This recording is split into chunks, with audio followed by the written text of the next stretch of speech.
Room 6 is occupied.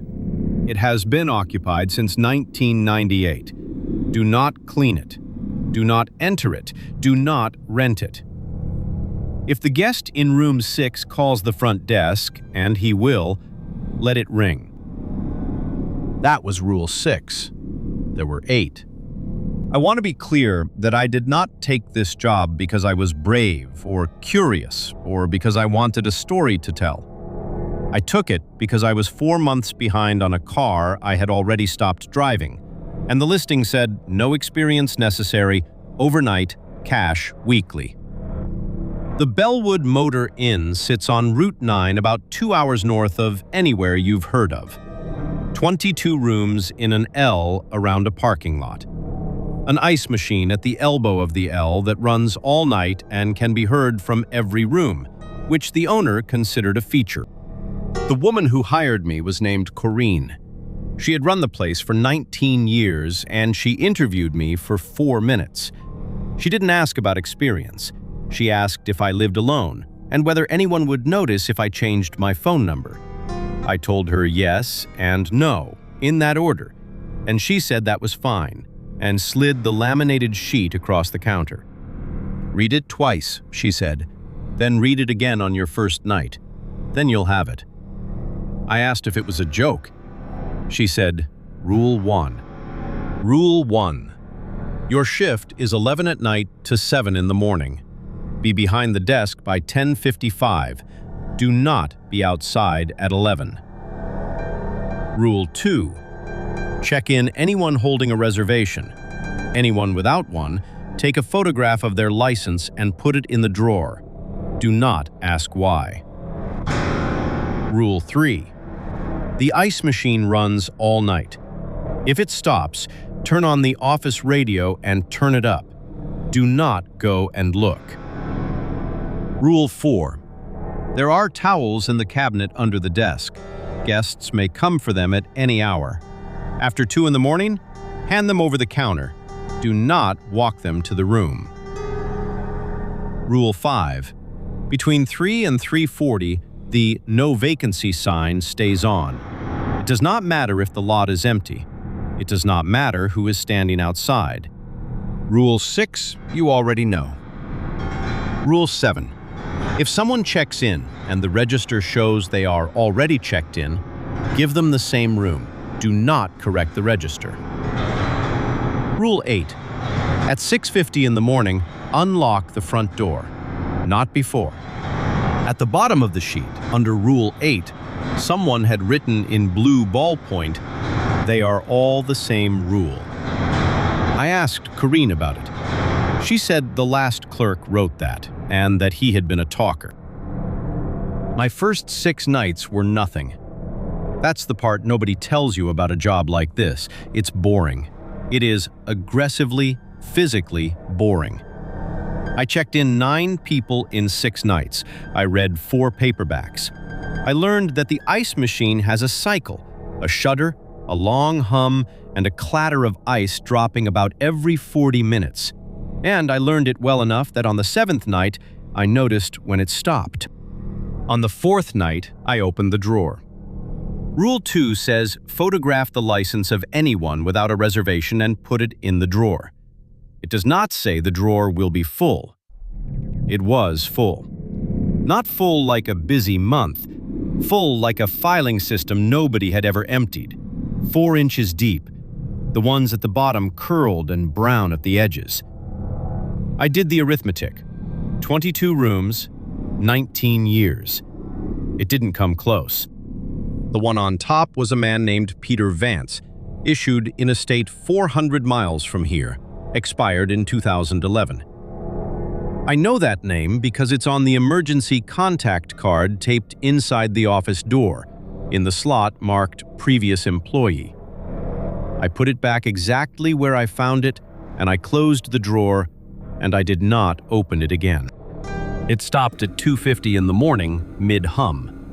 Not the end of a cycle, the middle of one.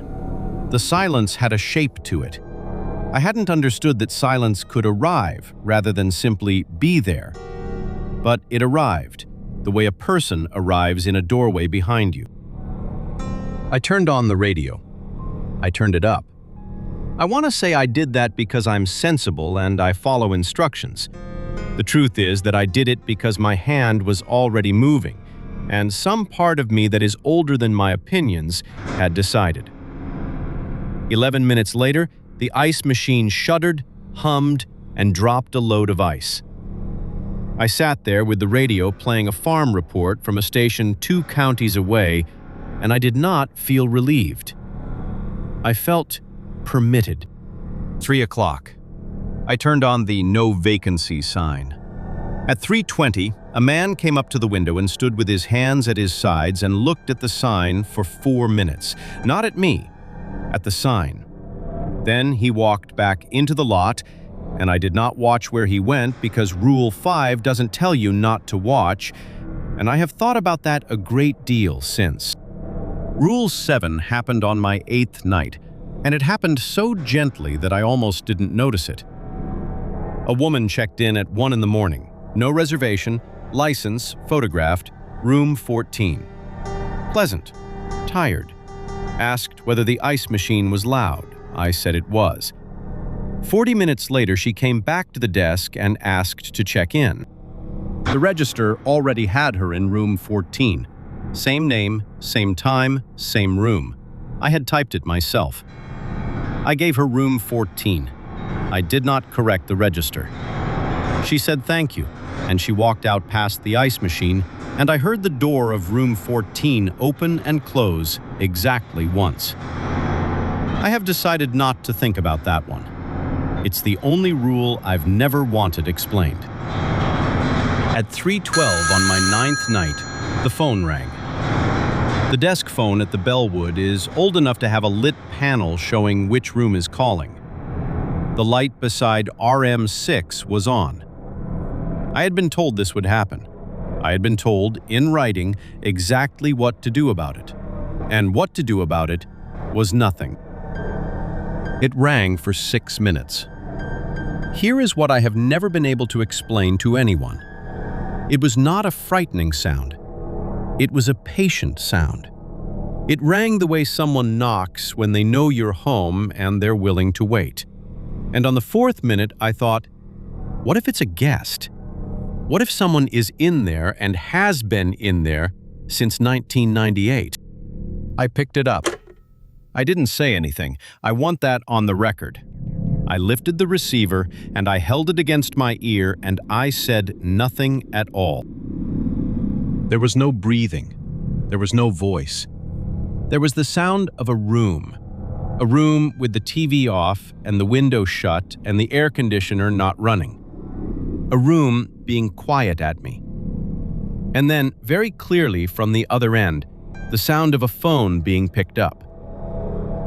I put the receiver down so fast I knocked the whole phone off the desk. Nothing happened. That's the thing. Nothing happened at 3:13, and nothing happened at 4.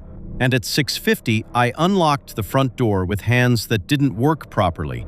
And at 7, Corinne came in with 2 coffees like she did every morning. She looked at the phone on the floor. She looked at me. She didn't ask. She said, "Get a pen."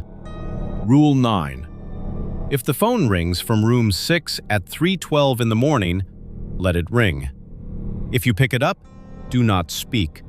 If you hear the line answered on the other end, hang up and do not use that phone again for the rest of your shift. That's mine. I wrote it. It's on the sheet now, at the bottom, in blue ballpoint under someone else's handwriting. I still work at the Bellwood, Tuesdays through Saturdays, 11 to 7. The money is fine, and I sleep during the day, and I have gotten very good at being bored. But I've had a long time to think about that note at the bottom of the original sheet. They are all the same rule, and about the fact that Rule 6 is typed, and Rules 7 and 8 are typed, and every rule on that sheet was written by somebody. 8 rules when I started. 8 people who found out.